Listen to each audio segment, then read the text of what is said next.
guys, Robbo46 here, welcome yourselves to a very special MotoGP video. This is MotoGP 2 on the PS2. This is the game that started it all for me. This is the game that got me into MotoGP as a sport and into the MotoGP games full stop.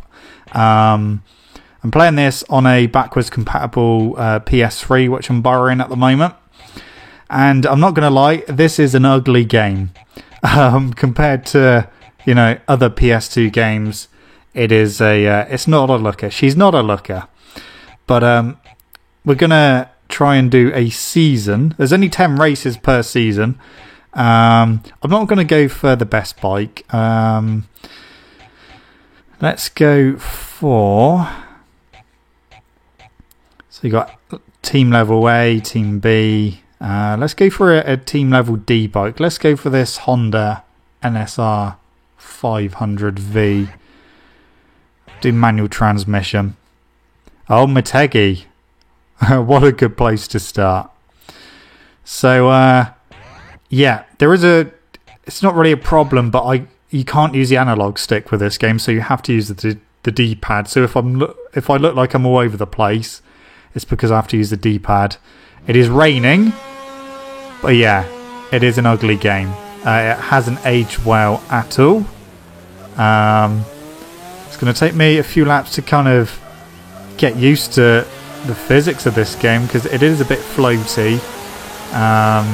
So accelerate is X, brake is square, gear up is R1, and gear down is L1. Yeah. But yeah, this is the game for me that started it all. You know, playing this game back in the day, playing in the split screen like against my dad. I used to be really bad at this game as well. I was horrendous, couldn't stay on the track or anything. But after a while, I kind of started getting used to it and played more of the season mode, which is basically the career mode. And yeah, eventually kind of got my head around it. Never used to use manual gears back in the day as well. So this is actually a first for me on this game, using manual gears. But yeah, like I said, you have to lean with the D-pad, which isn't that good because you're, you know, pretty much fully leant over unless I keep pressing like a certain direction, and then obviously your rider's not going to go fully over. So it may look a bit weird in that respect. You can hear the rear tyre squealing along the floor as well. But yeah, I couldn't really remap the buttons very much. You only had like a set layout, and you could literally just pick between two layouts. So that's all you could do. So I just went with this one. But yeah, it's a game that, like I said, it started my love for MotoGP. It is definitely not my favourite MotoGP game. You know, after playing this, we ended up getting an Xbox as well, and playing MotoGP Ultimate Racing Technology and Ultimate Racing Technology 2 on the Xbox. They were awesome games. So yeah, to come back to this, and like I said, you can see it's not a very visually pleasing game. Hasn't aged well. I mean, even for a PS2 game, it is pretty ugly.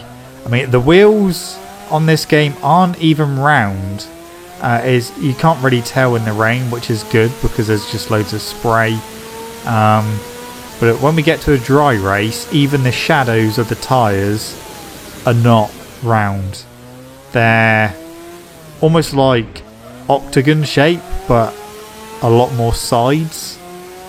So yeah, that always made me laugh. Especially comparing it to like the next MotoGP games like MotoGP 3 and 4, which were all been made by Namco.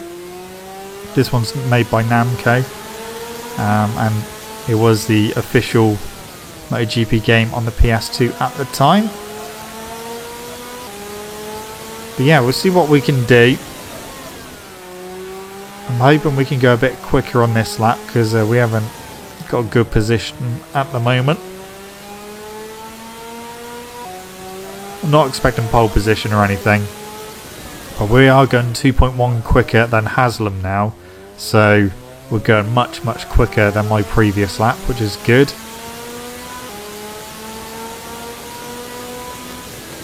Okay, so through hairpin curve and onto the little back straight, and there is actually a wheelie button.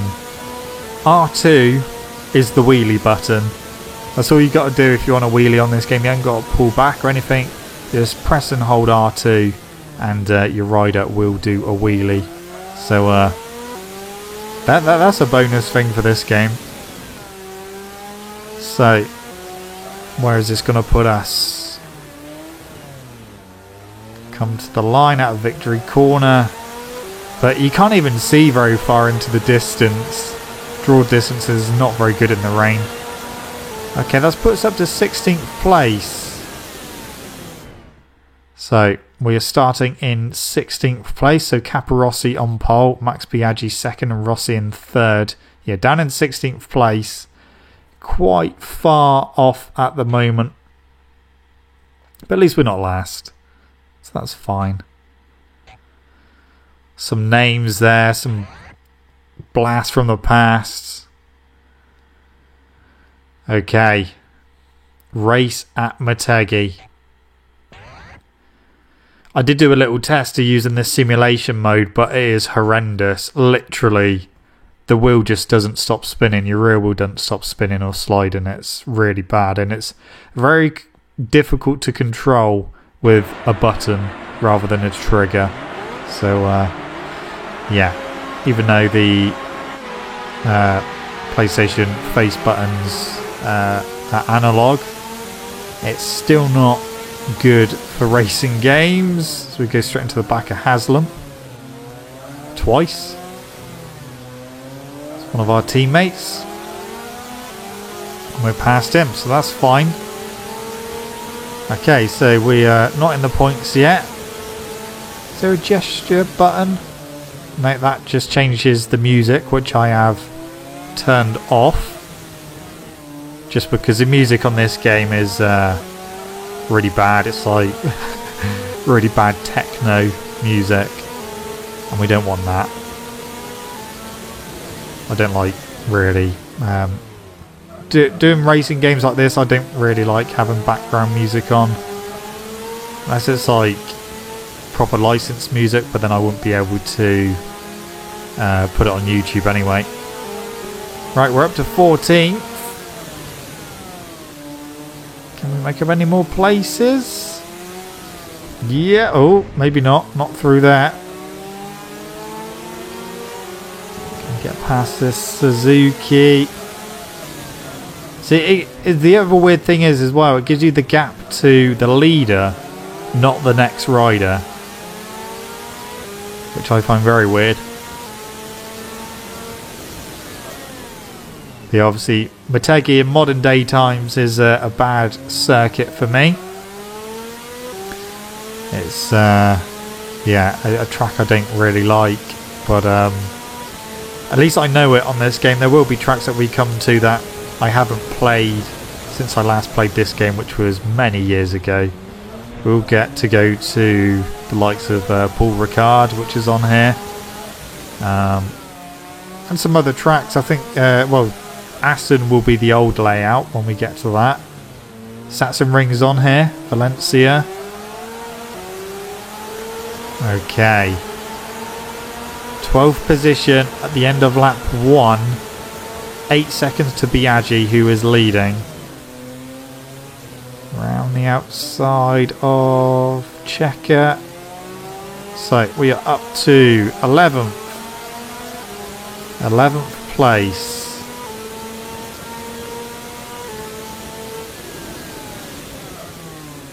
Oh, up the inside. Yeah, okay, that worked. 10th position. We're inside the top 10. We are inside the top 10. Well, we've actually gained time on Biaggi there. 7.4 seconds now. I mean, we're not going to be able to win this because that gap is not going to come down quick enough. But we'll see what we can do. Yeah, MotoGP 2. What a blast from the past. Definitely a huge nostalgia trip today.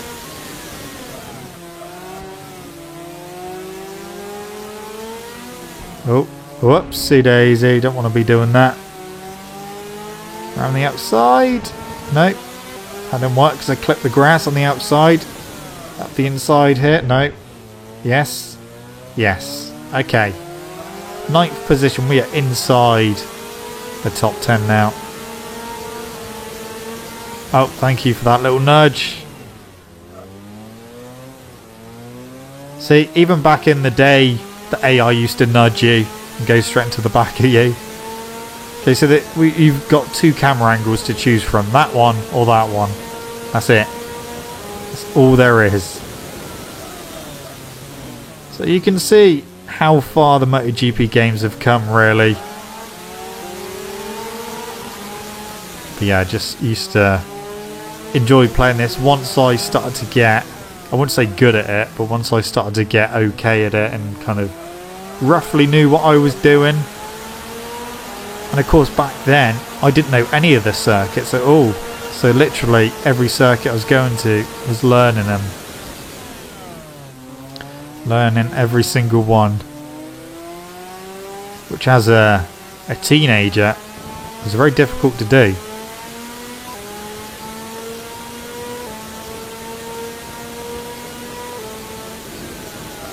Oh, okay, now it's decided to pop up their pictures, the rider pictures. So we've got Arbe just ahead of us and then Gary McCoy in 7th place. 8.9 to Biaggi, so yeah, we're definitely not going to get the win. I wasn't really expecting to get the win anyway. I'm surprised we got this high. Yeah, I will be doing more of this on the channel. So yeah, of course we'll be continuing MotoGP 20 as well. And yeah, it will be a huge difference going from this to MotoGP 20, even just visually. And like I said, this is a ugly game, even by PS2 standards.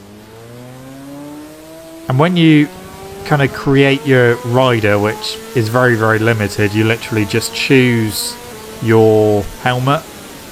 One of them is a really, really bad looking helmet. It's almost got like a really sharp point at the back. It's almost like, imagine a shark helmet. You know, they got like the long bit on the back for obviously aerodynamics. They got something like that in this, but it goes into like a triangle and it looks like you could definitely poke someone's eye out with it. It's yeah, not great, but you only have like a handful of helmets to choose from, so I just went with this one. You get to change the colours slightly, but that's about it. That's all you get to pick for your rider, apart from obviously your name. Yeah, that's it.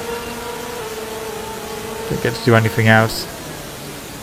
Levers and that, obviously, they just do to whatever team you go to. And yeah, if you play on the hardest difficulty, which I'm not at the moment because I want to try and ease myself back into this game, you only get a choice of 3 bikes, which is this bike that I'm on now, the Proton, and the Pulse. And that's it. That's all you get the choice of until you do a season. If you get some semi-decent results, you get the next group of bikes unlocked. So you do get a bit of progression, which is good. And if I remember rightly, back when I kind of was really getting into MotoGP games, so I was like playing it on the Xbox as well, I came back to this again.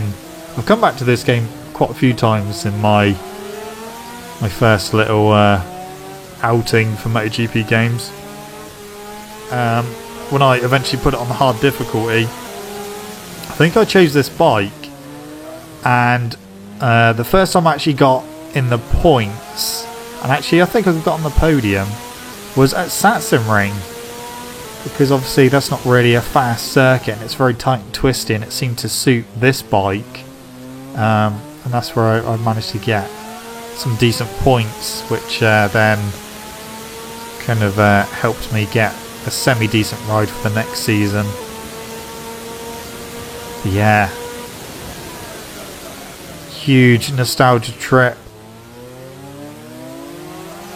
And it's good to go back to the older games every now and again, just to obviously see how they've progressed. And you know, there might be stuff that we had back then that we don't necessarily have now. But yeah. Oh, we're on the final lap now.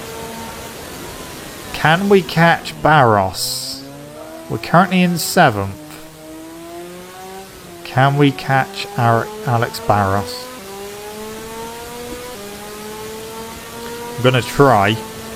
But we seem to be making up most of our time on the brakes. Our bike isn't very quick in a straight line.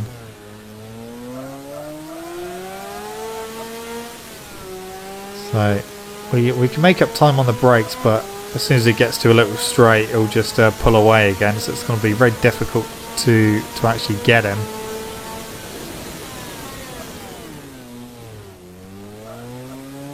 Come on. Let's try and get Barros on this final lap. I think we are closing. Yeah, it's annoying that it gives us the gap to the leader, not actually the next rider in front of you. Bizarre way of doing it.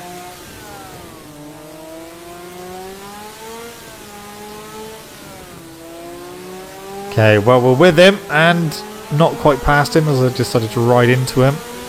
Shove it up the inside. That worked. That worked. Kenny Roberts, he's up next in 5th. 6th position.